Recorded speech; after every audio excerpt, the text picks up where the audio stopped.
Imenu Očeta in Sina in Svetega Duha. Amen.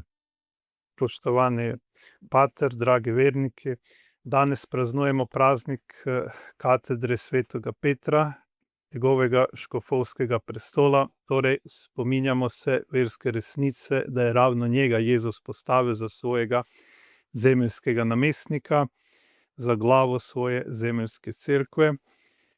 To je bilo potrebno, saj mora vsaka družbena ustanova imeti svojo glavo, nekoga, ki jo bo upravljal. To je naravno, saj vsaka družba potrebuje avtoriteto, brez nje ni reda v družbi, zato je bilo še toliko bolj potrebno to vzpostaviti v sami cerkvi, ki je Božja ustanova, vendar ima tudi svojo človeško dimenzijo, saj je sestavljena iz nas, zemeljskih ljudi, ki smo njeni člani. To pa je Jezus storil, kot smo slišali v današnjem evangeljskem odlomku. Obljubil je, da bo svetemu Petru dal ključe nebeškega kraljestva. Ključi pomenijo oblast, tisti, ki ima ključe hiše ali stanovanja, lahko vstopi vanj, tisti, ki jih nima, ne more. Včasih je bilo to še bolj izrazito, saj je lahko gospodar mesta ali gradu zaprl vrata, da bi preprečil vdor roparjev ali sovražnikov. Tako tudi svetemu Petru Jezus obljublja, da mu bo dal oblast nad svojo zemeljsko cerkvijo. To je izraženo v simboliki nebeškega kraljevstva, ki označuje Kristusovo cerkev tu na zemlji. To je posebna moč, ki jo Jezus daje svetemu Petru, pa ne temelji samo na človeškem dogovoru. Videli smo, da je Jezus vprašal svoje učence, kaj ljudje pravijo, kdo da je on, in ravno sveti Peter je osebno odgovoril na vprašanje, ki je bilo postavljeno vsem, da je on Kristus, sin živega Boga. Na to mu Jezus sam priznava, da to ni spoznanje, do katerega bi prišel svojo človeško presojo, temveč da gre za razsvetljenje, ki ga je prejel od Boga, in zato mu daje novo ime. Po imenu Simon zdaj prejme novo ime Peter, kar v grščini pomeni skala, in Jezus pravi, da bo na tej skali zgradil svojo cerkev in da je peklenska vrata ne bodo premagala. Torej bo Peter temelj cerkve, njen zemeljski poglavar, in prejel bo njene ključe, torej vrhovno oblast v cerkvi, da jo bo vodil kot Kristusov namestnik, potem ko bo on šel v nebesa.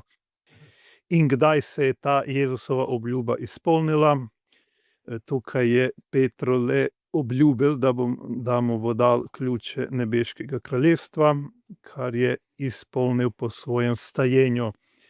O tem beremo v zadnjem poglavju Janezovega evangelija, ko ga Jezus trikrat vpraša, ali ga ljubi, in Simon Peter trikrat odgovori pritrdilno, s tem, da izrazi zvestobo svojemu Gospodu.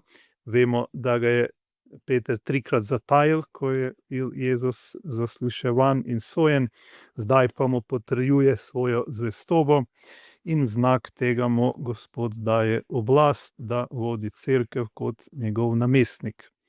Odgovorimo: pasi moje ovce in pasi moja jagnjeta, kar se nanaša na vernike in same pastirje v cerkvi. Torej Peter prejme oblast glave zemeljske cerkve.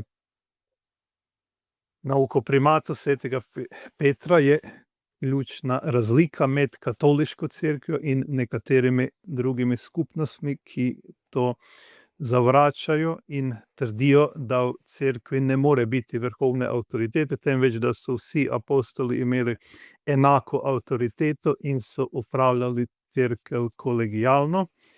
Ko smo pa videli, je to preprosto absurdno, saj mora vsaka zemeljska ustanova imeti avtoriteto, kaj šele cerkev.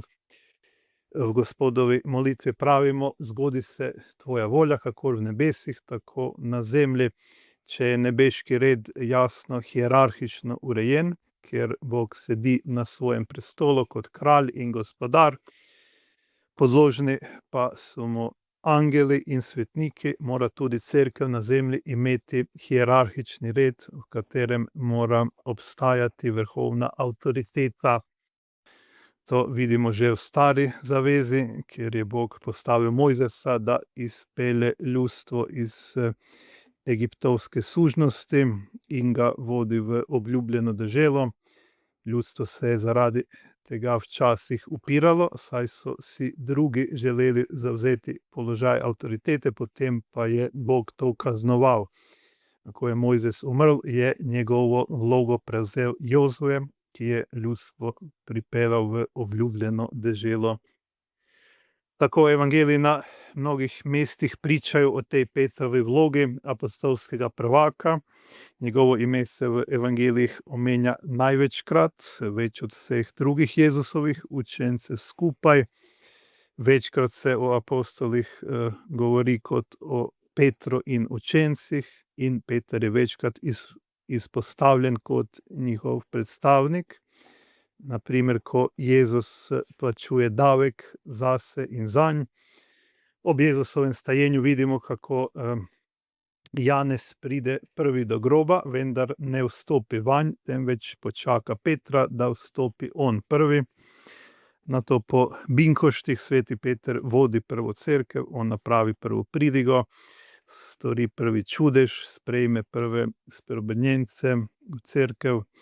On sprejme odločitev, da kristjani, ki so se spreobrnili iz poganstva, ne potrebujejo slediti Mojzesovemu zakonu, in predseduje Jeruzalemskemu koncilu, kjer se ta odločitev potrdi.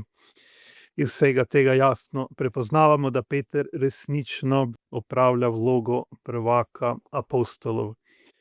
To službo so od njega prevzeli papeži kot rimski škofje, saj sveti Peter prav v Rimu ustanovi svoj apostolski sedež. Božja previdnost je tako določila in zato papež kot rimski škof prevzema od svetega Petra oblast Kristusovega namestnika in vodje zemeljske cerkve.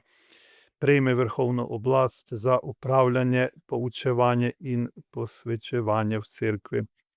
To oblast je prejel tudi papež Frančišek, čeprav v novejšem času lahko jasneje prepoznamo tudi drugi vidik papeške osebnosti, in sicer pa je, da je tudi človek, ki v svoji slabosti lahko stori tudi stvari, ki niso v skladu s njegovim poslanstvom, da kot najvišja oblast ne daje zgleda zvestobe nauku in izročilu cerkve, zato želimo moliti, da bi mu Gospod dal razsvetljenje in moč, da bo zvest večstoletnemu izročilu cerkve in jo tako izgrajeval za zveličenje duš. Amen. V imenu Očeta in Sina in Svetega Duha. Amen.